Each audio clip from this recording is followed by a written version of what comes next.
Hello বন্ধুরা, কেমন আছো? আশা করি ভালো আছো। আবারও নিয়ে চলে এলাম নতুন ভিডিও। ভালো লাগলে লাইক কমেন্ট করবেন আর পুরোপুরি ভিডিওটা দেখবেন, টেনে টেনে দেখবেন না, তাহলে কিছু বুঝতে পারবেন না। এখানে দেখতেই পাচ্ছ আমি কাঁকরোল নিয়ে নিয়েছি। কাঁকরোলটাকে ভালো করে ধুয়ে নিয়ে নিয়েছি, অবশ্য ধুয়ে আমি ভালো করে কেটে নিয়েছি।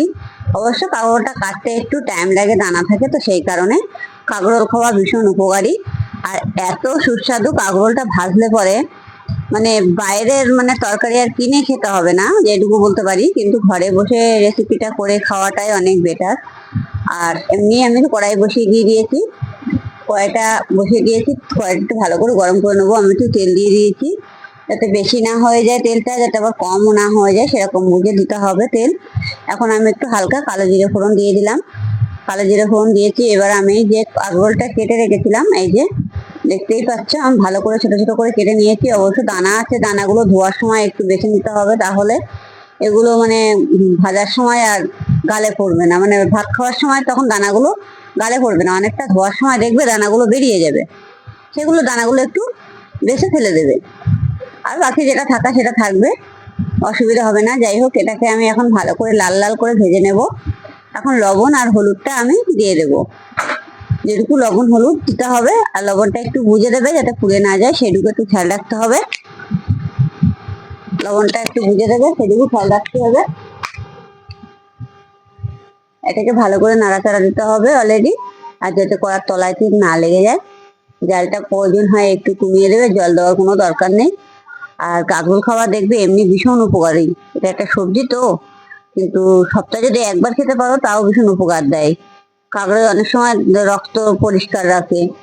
অনেক সময় দেখে না, কলমি শাক টাক যেসবগুলো খাই আমরা, এটাও এরকম সেম একই কাজ করে, উচ্ছের মতো এটা প্রচুর কাজ করে। কিন্তু আমরা অবশ্য টাইম পাই না খাওয়ার সব সময়, সেই জন্য আমরা খেতে পারি না।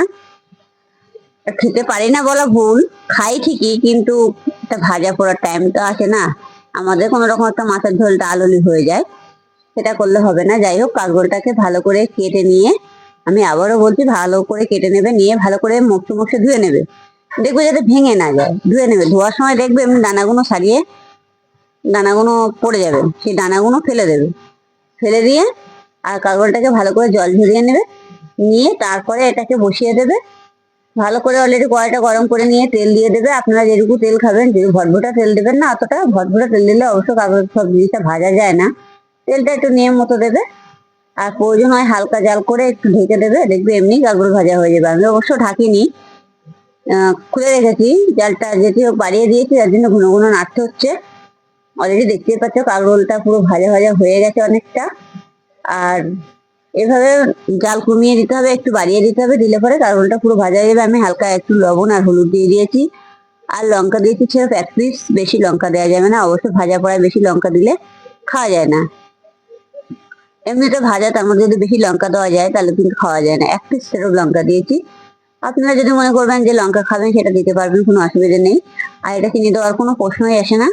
আর আপনারা যদি মনে করবেন চিনি দেবেন, সেটা দিতে পারবেন, এটা কোনো ব্যাপার না। যাই হোক, আমি কিন্তু এটা দেখতেই পাচ্ছি ভাজাটা অলরেডি হয়ে গেছে প্রায়, অনেকটা কত লাল লাল হয়ে গেছে। এভাবে ভাজতে থাকতে হবে, আর একটা ভাজাও ভাঙবে না। এই সবজিটা যেভাবে কেটে নেবে সেইভাবেই গোটা গোটা থাকবে, যেভাবে ভাজবে আর কি। আর যদি খুঁটে দিয়ে ঘুটে ঘুটে ভাজো, তাহলে কিন্তু ভেঙে যাওয়ার সম্ভাবনা থাকে। এভাবে পাতিয়ে পাতিয়ে দিতে হবে একটু করে, আর একটু করে নাড়াচাড়া দিতে হবে, যাতে ভেঙে না যায়, সেটা খেয়াল রাখতে হবে। আমাদের ঘরে আবার অনেকে খায়, অনেকে খায় না। আমার আবার ভীষণ ভালো লাগে কাঁকরোল ভাজাটা। কাঁকরোল ভাজার গন্ধটাও খুব দারুণ লাগে। এমনি দেখবে কাঁকরোল ভাজা করলে পরে সেইভাবে ভাত কিন্তু খাওয়া হয়ে যায় অনেকটাই। সব সবজি থেকে কাঁকরোলটা ভীষণ ব্যাপক উপকারী জিনিস। অতি অবশ্যই আপনারা ঘরে বসে কাঁকরোল ভাজা একবার করে দেখুন, তাহলে বুঝতেই পারবে। কাঁকরোল অনেক সময় দেখা যাচ্ছে মাছ টাছ দিয়ে আমরা রান্না করে খাই, তার থেকেও কিন্তু মাছ থেকে কিন্তু ভাজাটা বেশি ভালো লাগে। মাছে দিলে পরে একটা ধাপ সিদ্ধ মতো লাগে, কিন্তু ভাজাটা বেশি ভালো লাগে কাঁকরোল ভাজাটা। দেখুন আমার কিন্তু ভাজাটা অনেকটা লাল লাল হয়ে গেছে। এভাবে এভাবে পাতিয়ে দিতে হবে, তাহলে কিন্তু কাঁকরোলটা ভাঙবে না, আর ভাজাটা ঠিকঠাক হয়ে যাবে। ভাজাটা দেখতেই পাচ্ছ হয়ে গেছে অলরেডি। ভালো লাগলে লাইক কমেন্ট করতে ভুলবে না, কেমন?